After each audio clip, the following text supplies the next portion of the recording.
Olá, nome do ouvinte.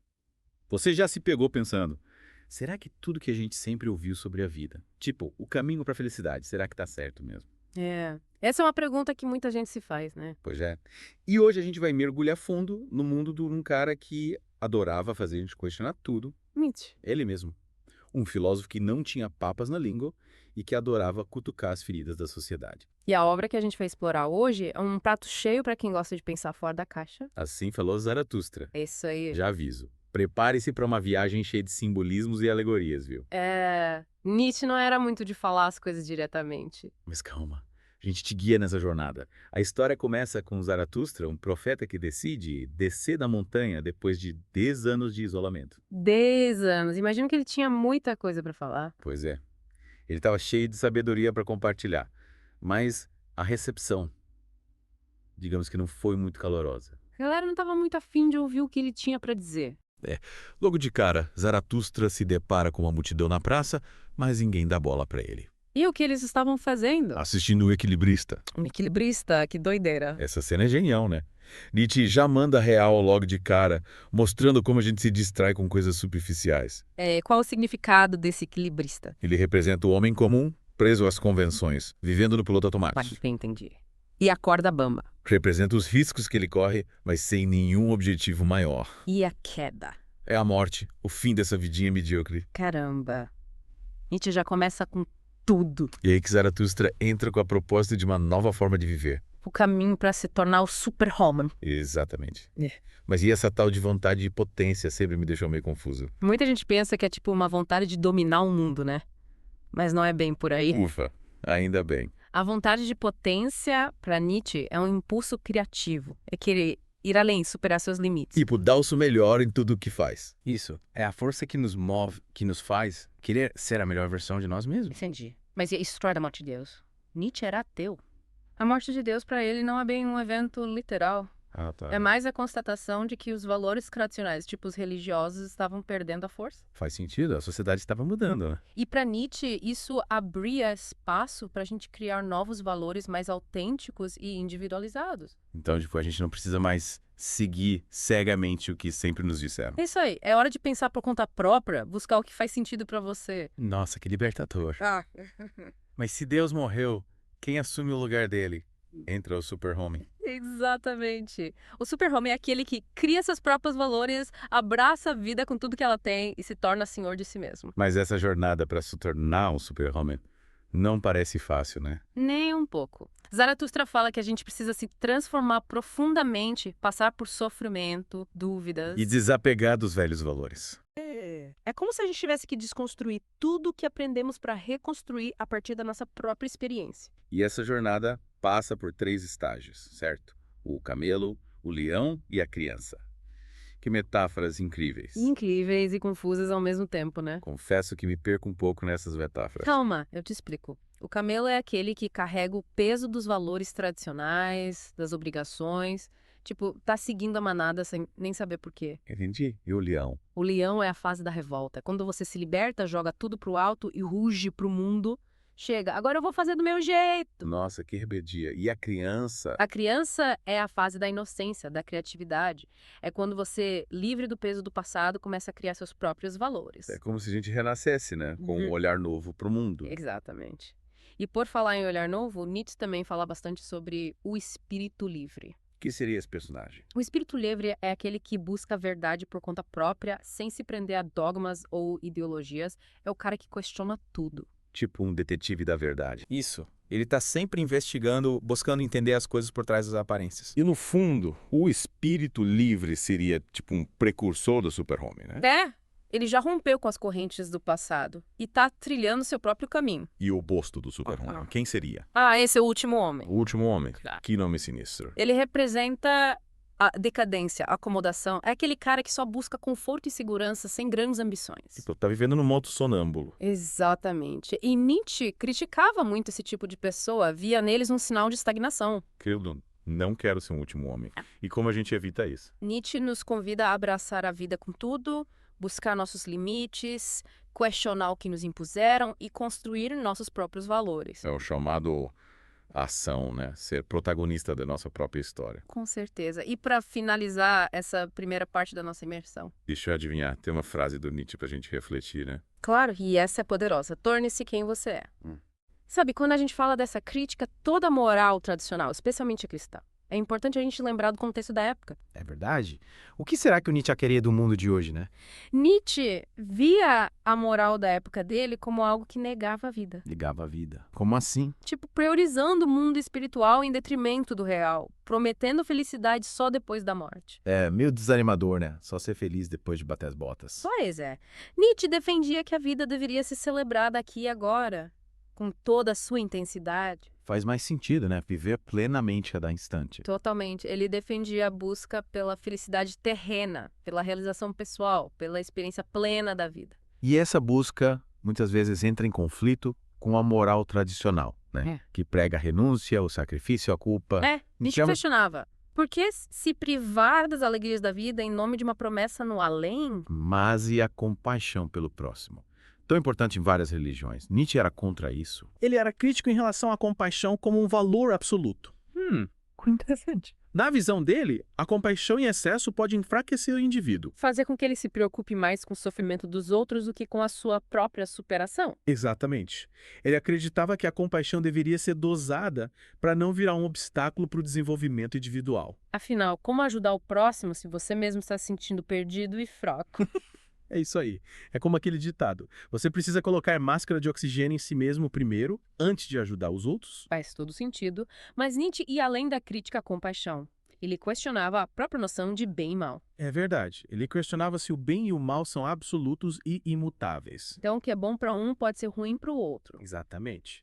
Para ele, esses conceitos são relativos, Relativos? construídos historicamente, culturalmente.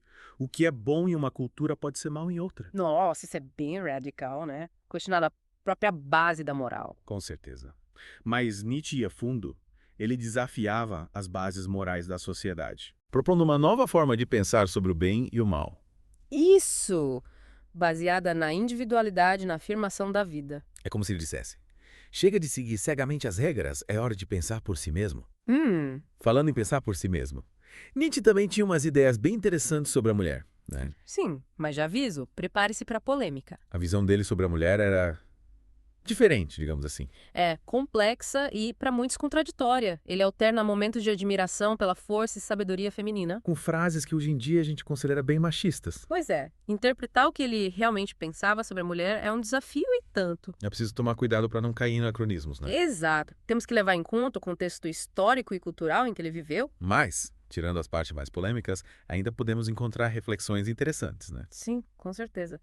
Sobre as relações entre os gêneros, a natureza feminina, Ele via na mulher uma força criadora poderosa. ligada à natureza, à intuição. E também admirava a capacidade feminina de amar e de se doar. Embora criticasse o que ele via como uma tendência à submissão, Nietzsche defendia que a mulher deveria buscar a sua própria individualidade. sem se submeter aos ditames da sociedade ou aos desejos masculinos. Buscar autonomia e autoconhecimento. E essa busca que ele pregava da mulher se aplica a todos nós. É como se ele estivesse dizendo: se libertem das amarras, sejam vocês mesmos, abracem a sua individualidade. E por falar em libertação, Nietzsche também usava a metáfora da dança para ilustrar sua filosofia. A dança? Que interessante. A dança, para ele, representa a leveza, a alegria, a liberdade de expressão. Viver a vida como uma dança. Isso, com intensidade, com paixão, com entrega. Dançar a nossa própria música no nosso ritmo. Sem medo de errar, sem medo de ser julgado. Exatamente. É sobre se libertar do peso das convenções, dos medos das amarras. Que metáfora linda. E por falar em música, você lembra daquela obra-prima do Richard Strauss inspirada em Assim Falou Zaratustra? Assim falou Zaratustra de Strauss. É, uma obra poderosa que traduz em sons a grandiosidade da filosofia de Nietzsche. Ah, sim, lembra. É realmente incrível. É como se a música nos transportasse para o mundo de Zaratustra. Nos fizesse sentir a sua angústia, a sua busca, a sua esperança. E a música também nos conecta com a nossa própria busca, com os nossos anseios. Com a nossa vontade de encontrar um sentido para a vida. E falando em sentido para a vida, o Nietzsche também falava da importância da amizade, né? Sim, mas ele tinha uma visão bem específica sobre o que seria uma verdadeira amizade. Ele não era muito fã daquelas amizades baseadas em necessidade ou dependência, né? De jeito nenhum. Para ele, amigos verdadeiros se apoiam, mas também se respeitam, se admiram e se inspiram. É como ter um parceiro de jornada que te incentiva a ser a sua melhor versão. Sem tentar te moldar ou te controlar. E essa amizade autêntica, libertadora, é um antídoto para a solidão. Para esse individualismo que a gente vê por aí. Com certeza. Em um mundo que muitas vezes nos isola, nos coloca em competição, a amizade verdadeira nos lembra que a gente pode ser livre e, ao mesmo tempo, estar conectado com outros. Compartilhar a vida, construir laços de afeto. Exatamente. E essa busca por conexões autênticas é cada vez mais importante hoje em dia. E o Nietzsche, com sua filosofia, nos convida a repensar a forma como nos relacionamos. A buscar laços de amizade verdadeiros, enriquecedores, laços que nos ajudem a crescer, evoluir, a sermos mais fortes e felizes. E para finalizar essa parte do nosso mergulho, tem uma frase que o Nietzsche escreveu em Assim Falou Zaratustra. Qual? O que é o amor? É a criação em conjunto de uma obra superior a si mesmos, tanto por parte do homem quanto por parte da mulher. Que bela frase. É, realmente. Ela nos mostra que o amor, na visão do Nietzsche, não é só um sentimento romântico. Mas uma força criadora que nos impulsiona a ir além. A construir algo maior do que nós mesmos. Exato! É como se o amor fosse um catalisador para a superação individual. E para a criação de algo novo e belo no mundo. É o que todos nós buscamos, no fundo. Amar e ser amados. Criar e deixar nossa marca no mundo. E aí, nome do ouvinte. De volta para nossa última parte da imersão em Assim Falou Zaratustra. Se prepare, porque Nietzsche é aquele tipo de filósofo que mexe com as nossas estruturas. É verdade, é por isso que ele é tão importante mesmo depois de tanto tempo. As ideias dele ajudam a gente a lidar com as incertezas do mundo, sabe? Totalmente. A crítica aos valores tradicionais, a defesa da individualidade, a busca por significado, tudo isso faz muito sentido hoje em dia. Mas é preciso ter cuidado ao interpretar Nietzsche, né? Tem gente que o acusa de ser elitista, Niilista. até precursor do nazismo. Sei que é um assunto delicado, mas acho importante a gente falar sobre isso. Concordo. É fundamental lembrar que Nietzsche era totalmente contra o nacionalismo, o antissemitismo e qualquer tipo de autoritarismo.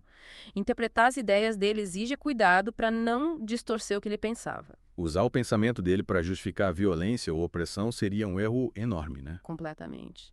O que ele defendia era a liberdade individual, a responsabilidade pessoal, a busca por uma vida mais autêntica. Liberdade sim, mas não a qualquer custo, né? Essa liberdade individual tem que estar alinhada com a busca pelo bem comum, pela construção de uma sociedade mais justa. Exatamente. Uma das grandes lições que a gente tira de Assim Falou Zaratustra. A busca pela superação individual não pode ser feita pisando nos outros. É como se ele dissesse, seja essa melhor versão, mas sem prejudicar ninguém no processo. E por incrível que pareça, Nietzsche, com toda a sua filosofia complexa, também falava da importância da alegria, né? Sim, ele via a alegria como algo essencial para a vida, um sinal de força, de vitalidade. Mas não é aquela alegria superficial, passageira. É uma alegria mais profunda, né? Exatamente. É a alegria que surge da superação, da conquista, da realização pessoal. É a alegria de quem está dançando sua própria música, sem medo de errar. É aquela alegria que vem de dentro, de estar em paz com a gente mesmo. Isso aí. E essa alegria autêntica é um dos resultados da jornada de autoconhecimento que Nietzsche propõe. Ele nos convida a abraçar a vida de verdade, com tudo que ela tem. E encontrar beleza em cada momento. E aí, nome do ouvinte, depois dessa imersão no mundo de Nietzsche, o que você achou? O que te marcou? O que você leva para sua vida? A gente adoraria saber suas reflexões. Compartilhe com a gente. E continue explorando as ideias desse filósofo tão provocador. E lembre-se, a vida é uma obra de arte que a gente constrói todo dia. Cabe a cada um de nós dar forma e significado a ela. A gente se encontra na próxima Deep Dive. Até mais!